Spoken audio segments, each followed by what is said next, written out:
listening to Opinions and Beer.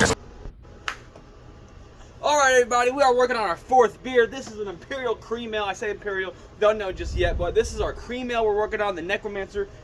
We are now at the mash time, so we're gonna start adding in our grain. Now for a Cream Ale, you need a plethora.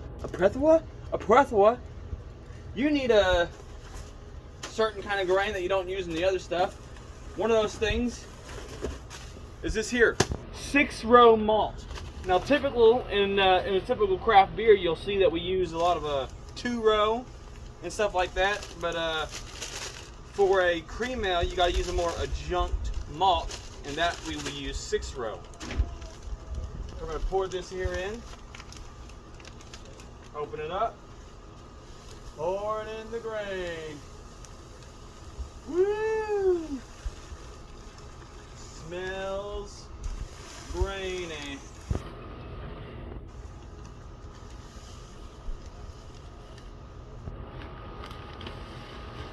Pour it in. That right there is a 5-pound bag. We got a few more, but we're gonna stir that 5 pounds up.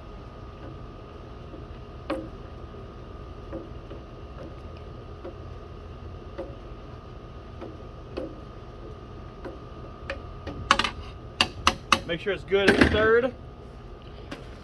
Next up, now we're gonna mix the Canadian row up a little bit. We got 3 more bags of that, and then we have.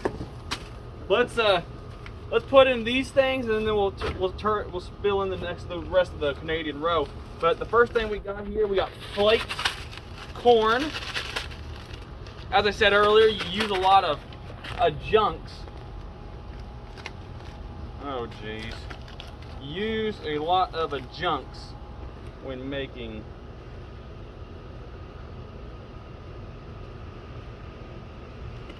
a cream ale. Oh geez, I can't even open it. Ah! Ah! White corn! Corny, corny, corny, corn!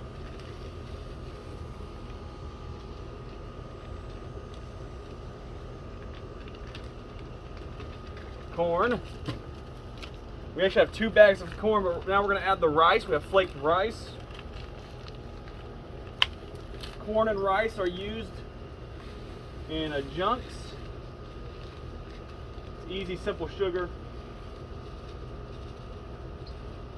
Get out of your beer. Gives it a creamy-like taste.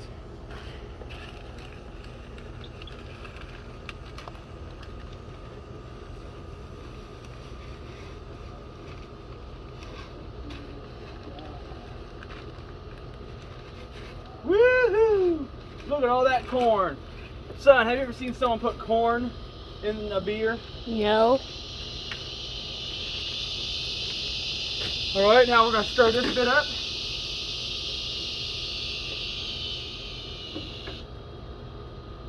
Stirring it up, stirring it up.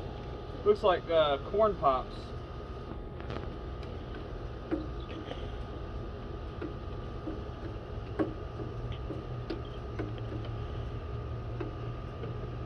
Good. Stir it up, stir it up, stir it up.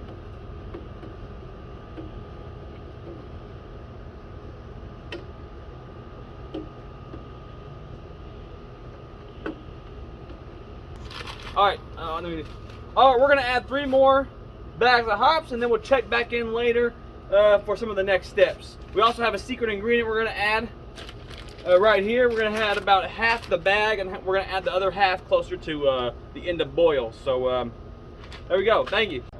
So there's some things I want to mention about this beer that I'm brewing right now. This Cryomancer Cream Ale. Now to keep it a cream ale, I'm using I'm using Sabro hops. I'll be honest with you, because Sabro hops is known to have coconut flavor. I want this beer. If this beer lacks any subtle coconut notes, then I failed, because I'm doing everything in my possibilities to make sure there's coconut flavor in this beer. I've got coconut. I've got hops that are supposed to, you know, have coconut stuff. I'm putting coconut flakes in the beer. I'm putting coconut. I'm putting so much coconut into this brew that if I fuck up, then I don't know. Maybe coconut's a really hard. Maybe coconut's a really hard flavor to get into a beer. People do it though. People do it all the time, and then hopefully I'm doing every single method possible to make sure that this beer has coconut in it. So something to say though. Sabro hops are very high in alpha acids, and to try to not make this an IPA, I'm saving a lot of the hops for actually the last 5 minutes, which might be a rarity. Usually you dump your high volume hops at the beginning of the 60-minute boil, but I did very little hops at 60 minutes, and I'm going to do the rest of my hops closer to the end to the high alpha acid content, and hopefully this cream ale stays a cream ale and is not just a very bitter light IPA, or a very bitter pale ale is what a very bitter pale ale is what it may end up becoming. I hope not. If I put a lot of adjuncts in here, it's gonna be a very crisp, clean beer, and I just hope it's not overly bitter. I hope the hop profile comes through, and what everyone says, the Sabro with the coconut. Hopefully the coconut comes through the hops. Hopefully it comes through my coconut flakes. Hopefully it comes through everywhere. Hopefully this beer is good. Oh God, I hope. But we're about to add in more. We're at 29 minutes.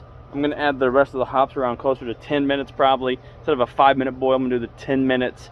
Let the rest of these hops go down.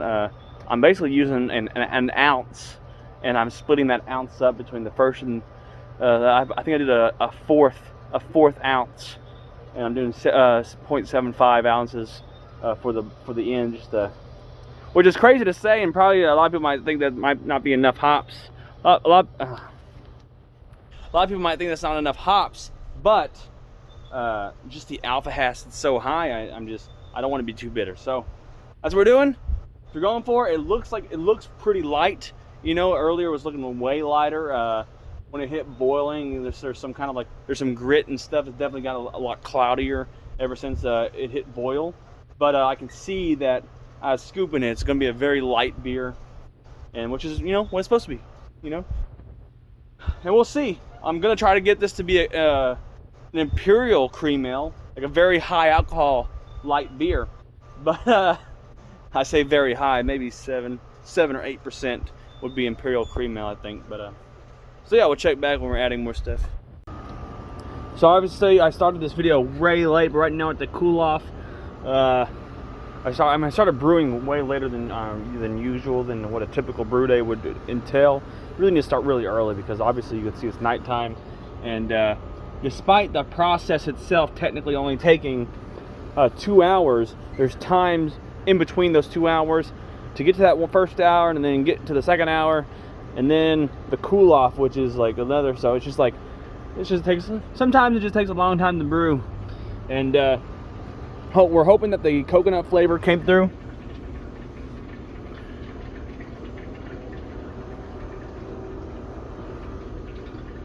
But it's not leaking, I don't think. Anyways, I was just getting confused. But anyways, hopefully it's good. We're gonna put it in the fermenter soon. We're gonna mix a special potion into the fermenter, and hopefully this beer turns out really well.